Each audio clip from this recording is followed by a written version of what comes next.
निर्वाचन महासंग्राम ग्राउन्ड जेरोमा स्वागत छ। म ऋषि थपलिया। दर्शकवृन्द, आज हामी प्रदेश नम्बर 1 को झापा जिल्लाको दमक नगरपालिकाबाट ग्राउन्ड जेरो कार्यक्रम प्रस्तुत गरिरहेका छौँ।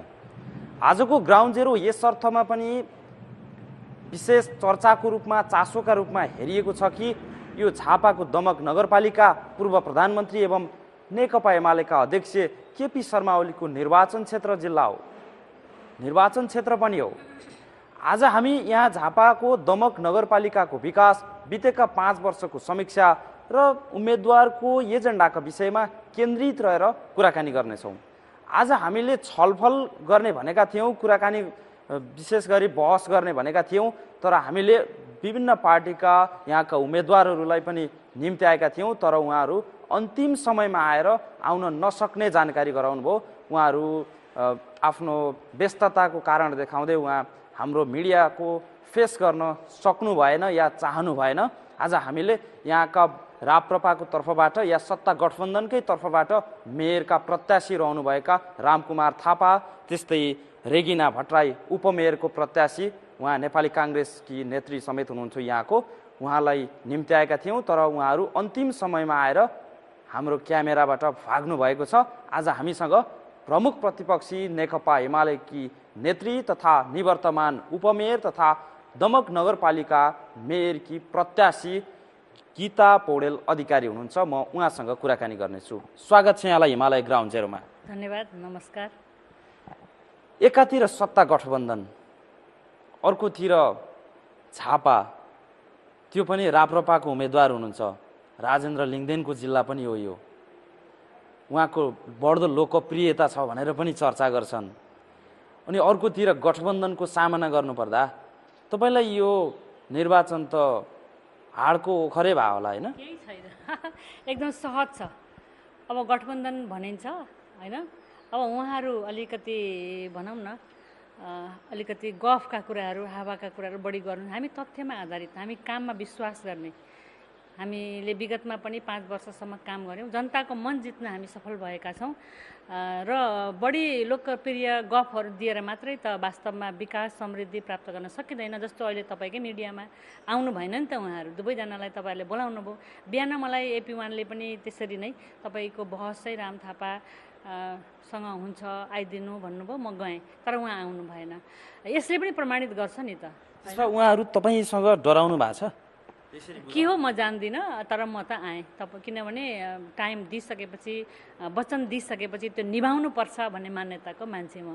विगत लामो समयसम्म, होइन, दमक बहुमुखी क्याम्पसमा लगभग 28 वर्ष मैले प्राध्यापन पेसामा बसेर विद्यार्थीहरूलाई सत्य बोल्नुपर्छ, अनि व्यवहारिक हुनुपर्छ र बोलेको कुरा पुर्याउनु पर्छ, रिजल्ट बेसमा काम गर्नुपर्छ, काममा विश्वास गर्नुपर्छ भन्ने शिक्षा दिइरहेको मान्छे। त्यस कारणले तपाईँलाई मैले समय दिएको थिएँ, म आएँ। हजुर। अब झापाको यो दमक नगरपालिका, विशेष गरी तपाईँको पार्टी अध्यक्ष, उहाँ पूर्व प्रधानमन्त्री समेत, उहाँको यो निर्वाचन क्षेत्र पनि हो। यहाँको नतिजालाई पनि विशेष चासोका रूपमा हेरिएको छ, राष्ट्रिय रूपमै। यसपटकको माहौल चाहिँ कस्तो छ? चुनावको तयारी कस्तो हुँदैछ? अब चुनावको मिति त नजिकिसक्यो। अब यो वैशाख 30 गते, होइन, सम्पन्न हुन गइरहेको चुनाव अब धेरै दिन छैन, तर नेकपा एमालेको पक्षमा एकदमै धेरै जनलहर छ।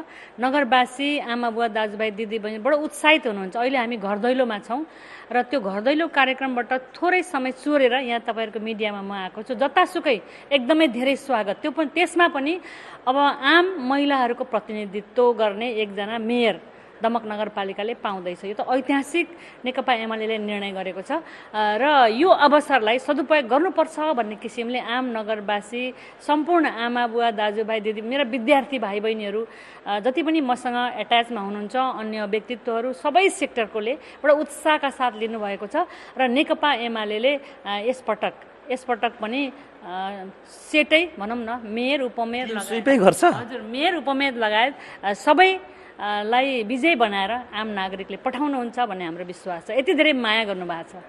तर रामकुमार थापा जो मेयरमा प्रत्याशी हुनुहुन्छ राप्रपाको तर्फबाट, अघि मैले सुरु क्वेसनमै गरेँ, उहाँ चाहिँ अहिले घर दैलो अभियानमा हुनुहुन्छ अरे। त्यही भएर हामीसँग उहाँ आउन सक्नु भएन भनेर उहाँले अन्तिम समयमा आएर खबर गर्नुभयो। त्यो पनि हामीले फलो गर्दाखेरि म जनताकै घर दैलोकै बिचमा छु। मैले घर दैलो अभियानलाई प्राथमिकता दिएको छु, जनता मेरो साथमा छ भनेर दाबी गर्नुभएको छ नि उहाँले। त्यो दाबी मात्रै हो, तर घर दैलो अभियानमा बसिरहँदा पनि मिडियाबाट धेरै आम नागरिकले अझ धेरै प्रष्टसँग आफ्ना कुराहरू सुन्न पाउनुहुन्छ नि।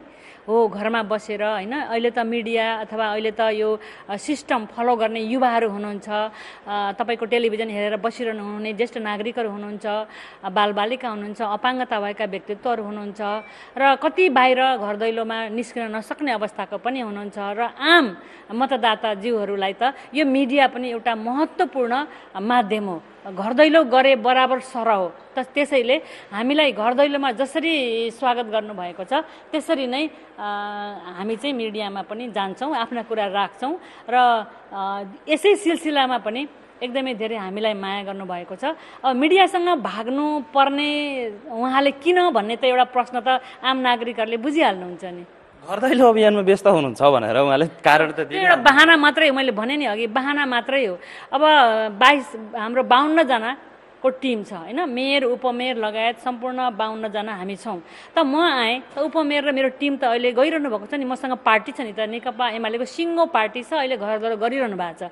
र अन्य जुन मतदाता अथवा नगरवासी दाजुभाइ दिदीबहिनीहरू मिडियामा पनि सुनिरहनु भएको छ नि त कुरो। यो समयको व्यवस्थापन गरेर कसरी चाहिँ अहिलेको मेयरले, अहिलेको उम्मेदवार मेयर म होइन, गीता पौडेल अधिकारी जुन नगरपालिकामा पूर्व उपप्रमुख भएर 5 वर्षको कार्यकाल बिताइसकेँ, यो व्यवस्थापन गर्न सक्छ भन्ने त यसले पनि देखायो नि त। यो क्यापासिटी होइन, यो गुणात्मक कुराहरू, महिलाहरूको सहभागिता चाहिँ सहभागिताको लागि मात्रै हुने गर्थ्यो भने अब यो त गुणात्मक सहभागिता, अर्थपूर्ण सहभागिता, यसले पनि प्रश्न पार्छ नि त।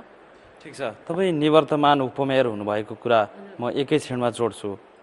अहिले यहाँ राप्रपाको तर्फबाट जसरी उम्मेदवारी दिनुभएको छ उहाँहरू, सत्ता गठबन्धन छ होइन, विगतको मतलाई हेर्ने हो भने पनि नेपाली काङ्ग्रेस, राप्रपा, माओवादी केन्द्रको मतलाई जोड्दाखेरि विगतको मत परिणामको कुरा गरेको मैले, नेकपा एमालेको भन्दा बढी हुन्छ।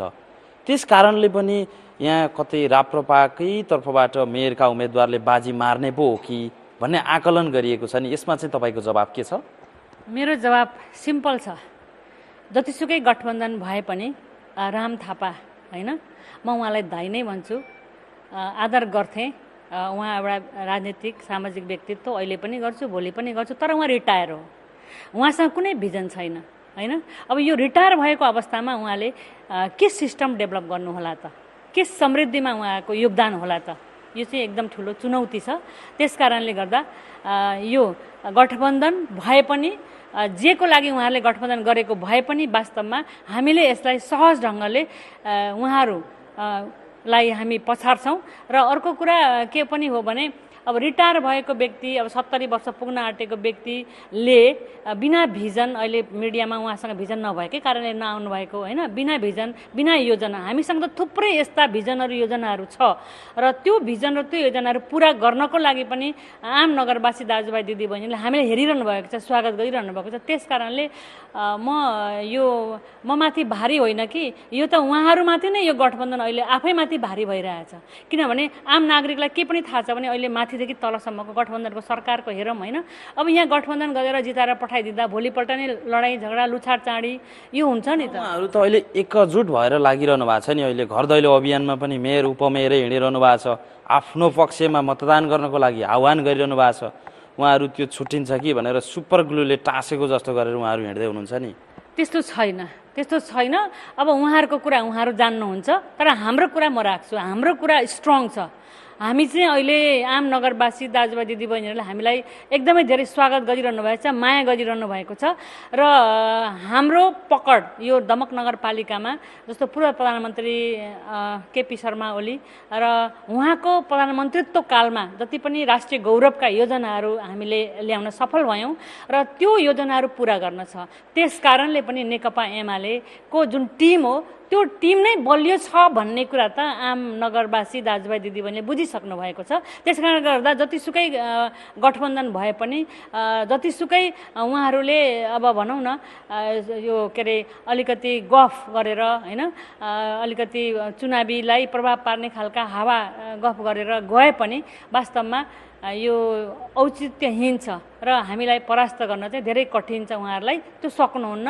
यो कुरा चाहिँ आम नगरवासीले बुझिसक्नु भएको हुनाले फेरि पनि म दोहोऱ्याएर तपाईँले बारम्बार त्यही कुरा गर्नुहुन्छ।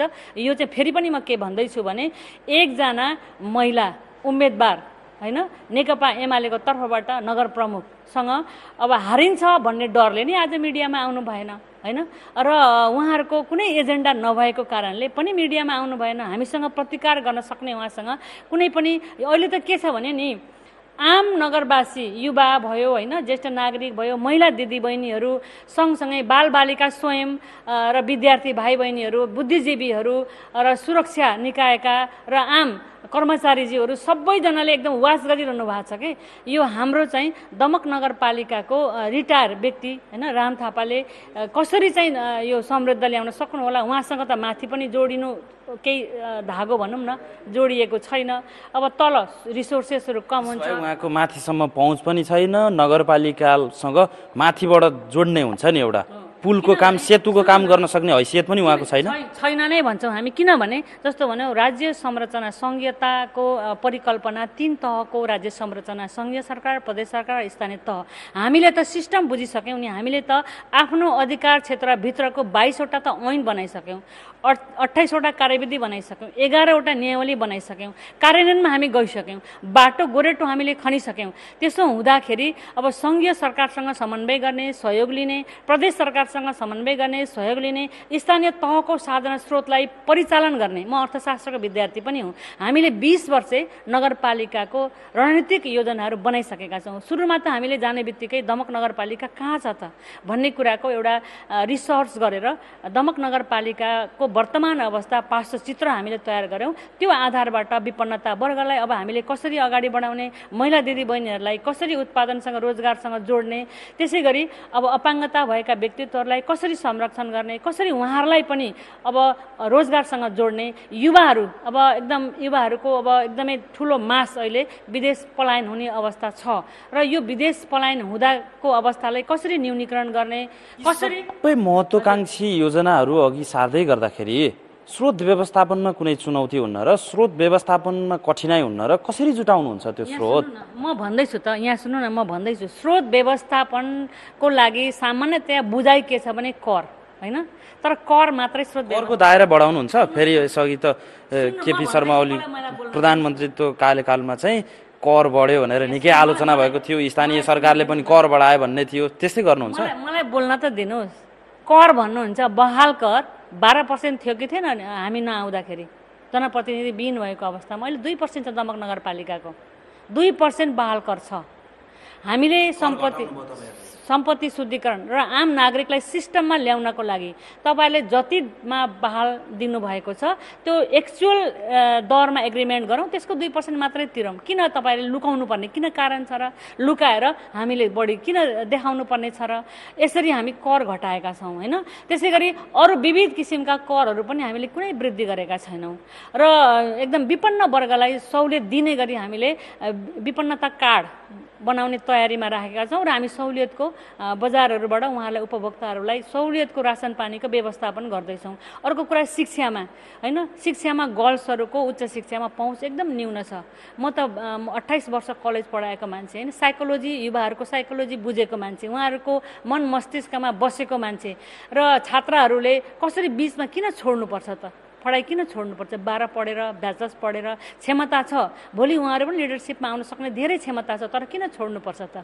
त्यस्तै अब युवाहरूले अब किन बिचमा पढाइ छोडेर विदेश जान पर्छ त? किन सक्षम हुँदाहुँदै पनि पूर्णता शिक्षामा दिएर एउटा व्यवहारिक र प्रविधिमूलक शिक्षा लिएर उहाँहरू किन अगाडि बढ्न सक्नुहुन्न? यी सबै कुराको मसिनो गरी त्यो समस्याहरूको केलाउन सक्ने ठाउँमा बसेर म काम गरेर आएको मान्छे। त्यस कारणले पनि युवाहरूलाई समेटेर, अहिलेको युवाहरूलाई समेटेर र सँगसँगै ज्येष्ठ नागरिकहरू जसको छोराछोरी अहिले विदेशमा हुनुहुन्छ उहाँहरू एकदम दर्दनाक अवस्था छ।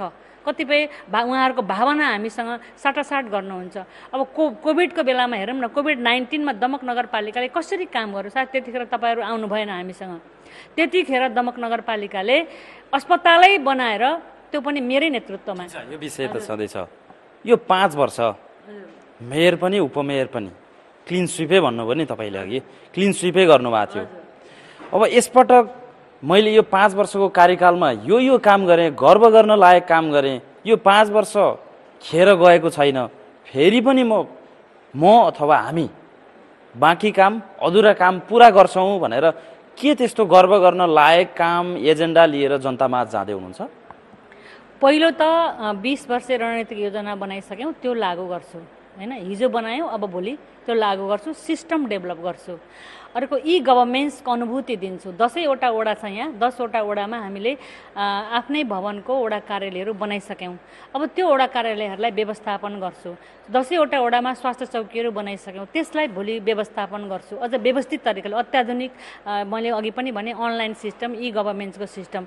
अर्को कुरा, सानो कुरा भन्छु म, हेलो दमक एप्स अब एउटा तयारी अवस्थामा छ, त्यसलाई भोलि गएर हेल्प डेस्क बनाएर हेलो दमक एप्स मार्फतबाट जनताका गुनासाहरू सुन्ने र उनीहरूको समस्याहरूको छिटो छरितो काम गर्ने। अर्को समस्या भनेको यहाँ के छ त भन्दा, उद्योग व्यवसायीहरूलाई घरेलुको काम गर्नु पर्यो भने घरेलु तथा साना उद्योग कार्यालय चन्द्रगढीमा छ, धाउनुपर्छ र त्यो यही दमकमै ल्याउँछु हैन। त्यसै गरी यातायात कार्यालयको अब लाइसेन्सहरू रिन्यू गर्नु पर्यो भने अर्को ठाउँ जानुपर्छ, बिर्तामोड जानुपर्छ, त्यो यहाँ प्राथमिकताहरू चाहिँ के हुनेछन् त्यो पनि बताइदिनुहोस् न। किन भन्दा यहाँ चाहिँ विशेष गरी भ्यू टावर हैन या अन्य प्राथमिकता नहुनुपर्ने ठाउँमा चाहिँ हाम्रा बजेट लगानी गरिन्छ, बजेट हालिन्छ, तर प्राथमिकतामा राख्नुपर्ने आवश्यक पूर्वाधारहरूमा चाहिँ बजेट लगाइँदैन भन्छन् नि। तपाईँको चाहिँ के छ त्यस्तो योजना? मलाई बोल्न त दिनुहोस्। तत्कालको हामीले क्लस्टर छुट्यायौँ। तत्कालको प्राथमिकता 7 वर्षको योजना, 5 वर्षको योजना, 7 वर्षको योजना र 20 वर्षको। भ्यू टावर भयो, सभा हल भयो, बुद्धको मूर्ति भयो, तपाईँहरूले यो औद्योगिक पार्क पनि सुन्नुभएको होला। यो अब दमक 20 वर्ष पछि कहाँ पुग्छ, त्यो योजना गौरवका योजनाहरू हुन् भने कार्यकालमा चाहिँ अनुत्पादक क्षेत्रमा बढी लगानी गरियो, बढी बजेट खन्याइयो भन्छन् नि।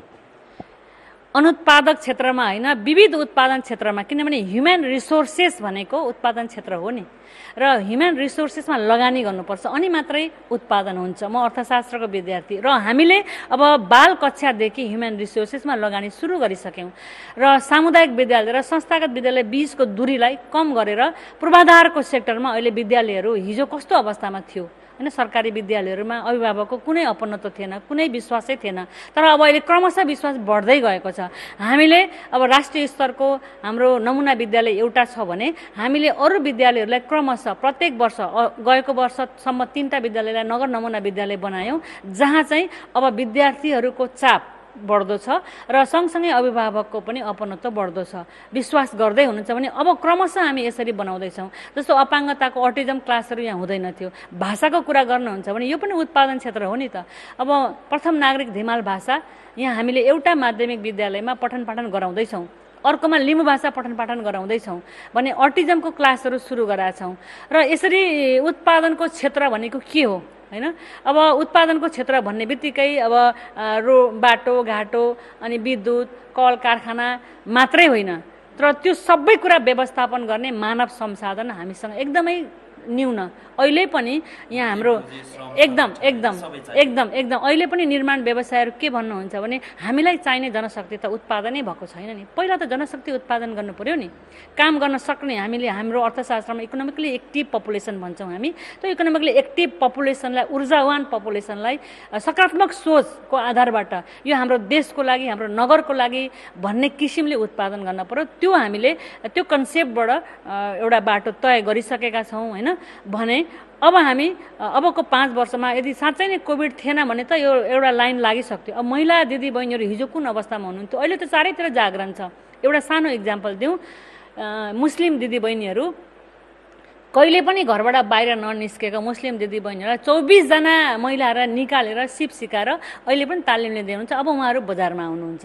त्यस्तै धिमाल जातिका महिलाहरू, त्यो धिमाल जातिले लगाउने जुन पेटानी हुन्छ नि, त्यो मात्रै उहाँहरूले के अरे उत्पादन गर्नुहुन्थ्यो, बुन्नुहुन्थ्यो। त्यसको त मार्केट छैन नि त, उहाँहरूको सराउन्डिङ साँगुरो छ। त्यस्तो कामलाई प्रोत्साहन गर्ने, त्यस्तो कामलाई चाहिँ अझ अघि बढ्न उत्प्रेरित गर्ने एजेन्डाहरू चाहिँ यी बिचमा नगरपालिकाले के कस्तो ल्यायो? किन भन्दा तपाईँहरूकै कार्यकालमा थियो। भन्दैछु त 10वटा वडामा 10वटा महिला समूहहरू क्लस्टर छुट्याएर गठन गऱ्यौँ र 10 किसिमका उहाँलाई सिप सिकायौँ। जस्तो परालको जुत्ता एउटा वडामा सिकायौँ, धूप बनाउन अर्को वडामा सिकायौँ, लुगा सिलाइ कटाइ एउटा वडामा सिकायौँ भने अर्को वडामा अर्को किसिमका सिपहरू सिकाएर अब उहाँहरूलाई मार्केटिङमा, जस्तो हामी तीज बजार लाउँछौँ हाम्रो कार्यकालमा उपप्रमुख हुँदाखेरि महिला दिदीबहिनीले उत्पादन गरेको सम्पूर्ण सामग्रीलाई मार्केटिङ गर्नको लागि तीज बजार सुरु गरेका छौँ। त्यो हामी भोलि निरन्तरता दिन्छौँ।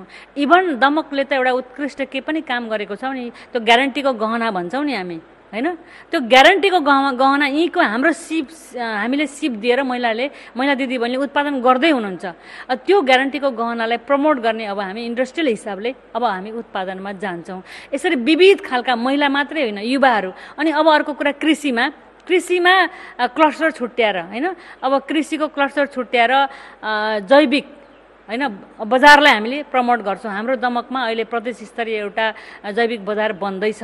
त्यो जैविक बजार पूर्ण भएपछि अब त्यसलाई हामी व्यवस्थापन गर्छौँ। र अब पशुपालन, सुन्नु न, पशुपालन जस्तो युवाहरू विदेशबाट आउनुहुन्छ अनि अलि पशुपालनमा उहाँहरूको ध्यान केन्द्रित हुँदो रहेछ। अब सुँगुर पालन त हामीले वडा नम्बर 3 मा त एउटा शरणार्थी पनि लामो समयसम्म उहाँहरू यहाँ बस्नुभएको हो। होइन, उहाँहरू र होस्ट कम्युनिटी, हामी लोकल र शरणार्थी दाजुभाइ दिदीबहिनीहरूको लागि विभिन्न सङ्घ संस्थासँग समन्वय गरेर यो सुँगुर पालन भयो, बाख्रा पालन भयो, गाई पालन भयो, यसका योजनाहरू अगाडि बढाइसक्यौँ। अर्को कुरा भन्छु, दमक नगरपालिकाले आफैले जग्गा लिजमा लिएर अनि ग्रुप बनाएर हामीले सब्जी लाउन अथवा पनि अर्ग्यानिक सब्जी लाउनलाई दिएका छौँ। 2 वर्ष भयो। उहाँहरूको आर्थिक स्थिति सुध्रिँदैछ र सहकारी मार्फतबाट युवा स्वरोजगार कोष नगरपालिकाले राखेर सहकारी मार्फतबाट बिउ पुँजी सिकाउँछौँ। तर बिउ पुँजी हुँदैन उहाँहरूसँग। तर नेपाली जनताहरू, मतदाताहरू चाहिँ गतिशील हुन्छन् नि क्या। एकपटकको कार्यकाल तपाईँहरूको हेरिहाल्नुभयो, टेस्टेड भइहाल्नुभयो। अब अर्को पटकको कार्यकालमा चाहिँ, यो कार्यकालमा चाहिँ अर्को शक्तिलाई दिउँ, अर्को व्यक्तिलाई दिउँ, के हुँदो रहेछ भन्ने त्यस्तो मतदाताहरू पनि हुन्छन् नि। तपाईँले चाहिँ खास गरी चुनावी अभियानमा या घर दैलो कार्यक्रममा जाँदै गर्दा जनताहरूबाट कस्तो रेस्पोन्स पाउनु भएको छ? एकदम राम्रो रेस्पोन्स। उहाँले धेरै स्वागत गरिरहनु भएको छ। उहाँले के भन्नुहुन्छ भने हिजो जसरी काम गर्नुभयो भोलि पनि त्यसरी काम गर्नुहोस् र हिजोको सबै अधुरा कामहरू, यी योजनाहरू जुन अगाडि सार्नु भएको छ त्यो योजनालाई पूर्णता दिनुहोला र हामी पर्खेर बसेका छौँ भनेर एकदमै धेरै स्वागत गर्नुभएको छ, माया गर्नुभएको छ र यो योजनाहरू हामी पुरा गर्छौँ। चुनाव जित्ने आधार चाहिँ के छ तपाईँसँग? अघि मैले जोडेँ नि, नेपाली मतदाताको मनस्थिति या उनीहरूको गतिशीलतालाई जोडेर मैले भने। त्यसमाथि पनि अघि पटक पनि बहस गरियो यहाँको शक्ति सन्तुलनको अवस्था। यसलाई लिएर अन्तिममा तपाईँ के भन्न चाहनुहुन्छ? अन्तमा म के भन्न चाहन्छु भने गठबन्धनको सरकारको माथिदेखि तलसम्म हेरिसक्नुभयो र यो वास्तवमा क्षणिक काम नलाग्ने रहेछ।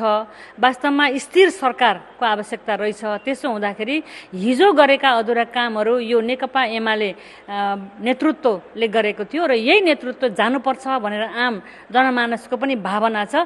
त्यसकारणले आम नागरिकले हामीलाई विश्वास गरेर हिजोको जस्तै यिनीहरूले नै काम गर्छन् भन्ने किसिमले हामीलाई लिनुभएको हुनाले हाम्रो विजय सुनिश्चित छ। सम्पूर्ण दमक नगरवासी, आदरणीय आमाबुवा दाजुभाइ दिदीबहिनीहरूले हामीलाई सपोर्ट गर्नुभएको छ र स्वागत गर्नुभएको छ र म यहाँकै मिडियाबाट उहाँहरूसँग सूर्यमा मतदान दिएर म नेकपा एमालेको नगर प्रमुखको उम्मेदवार हार्दिक अनुरोध पनि गर्छु, हामीलाई विजयी बनाइदिनुहोस्। किनभने हामीले सारेका कामहरू त अब अर्कोजना कोही, मैले रिटायर अघि पनि भनिसकेँ, रिटायर हुनुहुन्छ उहाँ, हिजो केही नगरेर बस्नुभएको र अहिले 70 वर्ष पुग्न आँट्नुभएको, उहाँले कसरी अगाडि बढाउनुहुन्छ र जबकि उहाँसँग कुनै भिजनै छैन। त्यस कारणले पनि आउटडेटेड भन्न खोज्नु भएको? आउटडेटेड त म भन्दिनँ, तर रिटायर हो नि त, होइन? यो म अर्थशास्त्रको भाषा बोल्दैछु। रिटायर भनेको के हो? अब हाम्रो भाषामा त इकोनोमिकल्ली एक्टिभ पपुलेसनको एज ग्रुप हुन्छ, होइन? त्यो एज ग्रुपभित्र बसेर हामीले काम गर्न पर्छ। त्यसो हुँदाखेरि अहिले उहाँ एकदम रिटायर हुनुहुन्छ र उहाँको भिजन, उहाँको सोच पुरानै भएको हुनाले पनि वास्तवमा जनताले हामीलाई मत दिनुहुन्छ र विश्वास गर्नुहुन्छ र म आह्वान पनि गर्छु यहाँबाट। अन्तिममा तपाईँहरू आइसकेपछि यहाँको पूर्वाधारमा चाहिँ कतिको विकास भयो? सडकमा, खानेपानीमा या अन्य समस्याहरू अहिले पनि जनताले तपाईँहरूसँग या मतदाताले के समस्या राखेका छन्? के छन् अपेक्षा उनीहरूको?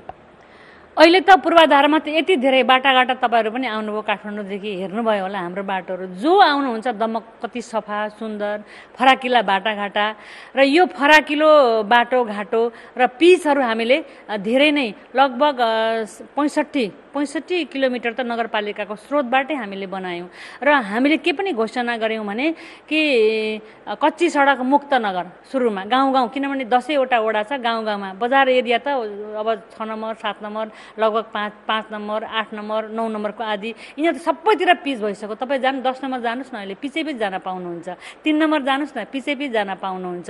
अब यो नम्बरमा चाहिँ पिचै जान पाइँदैन, 10 नम्बर र 3 नम्बर मात्रै हो। मैले भनेको दृष्टान्त त तपाईँले त्यति मात्रै दिनु भनेको यो नगरपालिकाको सराउन्डिङ वरिपरि घुम्ने 10 नम्बर र 3 नम्बर घुम्दै जाँदा यो बजारी एरियाबाट वरिपरि चक्रपथ बन्दैछ। विकास चाहिँ बजारी एरियामा मात्रै भएको छ कि त्यो गाउँ तहसम्म अलिकति तलैसम्म भनौँ न, अलिक पछाडि परेकै कुनै विकट क्षेत्र पनि हुनसक्छ यही नगरपालिकाको पनि, त्यस्तोमा पनि फोकस भएको छ, केन्द्रित भएको छ? होइन, विकट क्षेत्रै हो। 3 नम्बर र के अरे 10 नम्बरको विकट क्षेत्रकै कुरा गरेको। त्यो विकट क्षेत्र त सबैतिर पिच पुगिसक्यो भने बजार त झन् एकदम, अब बजारको ब्युटिफिकेसनको काम, सुन्दरताको काम, अब 2टा खोलाको बिचमा छौँ हामी, खोलाको तटबन्धनको कामहरू पनि टेन्डर प्रक्रियामा गइसकेको छ, हुँदैछ भने यो दमक चाहिँ सुरक्षित छ भनेर नै होइन। यहाँ अब बढ्दो जनशक्ति, त्यसै गरी जनसङ्ख्या बढ्दो छ भने यो विकासोन्मुख सहर र यहाँ चाहिँ सहरीकरण बढ्दो भएको हुनाले जनसङ्ख्या पनि एकदमै धेरै यहाँ बढेको हुनाले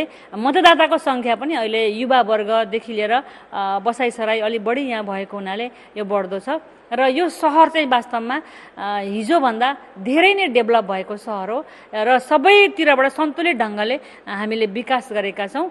र फोहोर मैला व्यवस्थापन तपाईँले हेर्नुहोस्, कता कता जानुहोस्, तर दमकको फोहोर मैला व्यवस्थापनमा देख्नुहुन्छ होला। बिहानै तपाईँ यो चोकमा आउनुभयो भने यो के अरे सडक बढाडिरहेको देख्नुहुन्छ होइन। अनि हामीले यो फोहोर मैला व्यवस्थापनको लागि जुन प्रोजेक्ट तयार गरेका छौँ, त्यो प्रोजेक्ट सकिँदा नसकिँदा त्यो प्रोजेक्ट हेर्न जाने मान्छेको भिड पनि हुन्छ। र यो दमकलाई हामी पर्यटकीय हिसाबले चाहिँ ट्रान्जिट पोइन्ट बनाउँदैछौँ, किनभने चक्रपथ बन्दैछ, पर्यटकीय चक्रपथ, र यहाँ चाहिँ पार्कहरू पनि बन्दैछ। यी नजिकै हामीले के अरे रोज गार्डन हाम्रो पालामा लगभग बनिसक्यो र त्यसै गरी चिल्ड्रेन पार्क अनि यो शरणार्थी दाजुभाइहरूलाई यहाँ दमकमा आउनको लागि शरणार्थी सङ्ग्रहालयहरू पनि हाम्रो यो। तपाईँलाई धन्यवाद, शुभकामना। हवस्, धन्यवाद, समय दिनुभयो, मेरो कुरा केही राख्ने मौका दिनुभयो। फेरि पनि म आम नगरवासी दाजुभाइ दिदीबहिनीहरूमा अनुरोध के गर्न चाहन्छु भने सूर्यमा मत दिएर हाम्रो नेतृत्वलाई काम गर्ने मौका दिनुहोस्, सेवा गर्ने मौका दिनुहोस्। हामी सेवक हौँ भन्ने विश्वास दिलाउन चाहन्छु। नमस्कार। आजको ग्राउन्ड जेरोमा हामीले गीता पौडेल अधिकारीसँग कुराकानी गऱ्यौँ। उहाँ दमक नगरपालिकामा नेकपा एमालेको तर्फबाट मेयरको पदको प्रत्याशी हुनुहुन्छ भने निवर्तमान उपमेयर समेत हुनुहुन्छ। आजको बहसमा हामीले विपक्षी, खास गरी सत्ता गठबन्धन केही तर्फबाट रामकुमार थापा जो मेयरका प्रत्याशी हुनुहुन्छ, त्यस्तै उपमेयरका प्रत्याशी, उहाँहरूलाई पनि निमन्त्रणा गरेका थियौँ। तर उहाँ अन्तिम समयमा आएर आउन नसक्ने भनेर अनुरोध गर्नुभयो, या चाहिँ उहाँहरू हाम्रो क्यामेरा हामीसँग भाग्नुभयो या हामीसँग आउन चाहनु भएन। त्यसैले आज हामीले गीता पौडेल अधिकारीसँग मात्रै कुराकानी गर्न पायौँ। आजको लागि ग्राउन्ड जेरो यति नै। सहकर्मीहरू सम्वेक बस्नेत, जीवन सुवेदी, रविन श्रेष्ठका साथै झापा सहकर्मी पङ्कज शर्मालाई पनि विशेष धन्यवाद दिँदै बिदा हुन चाहन्छु। नमस्कार।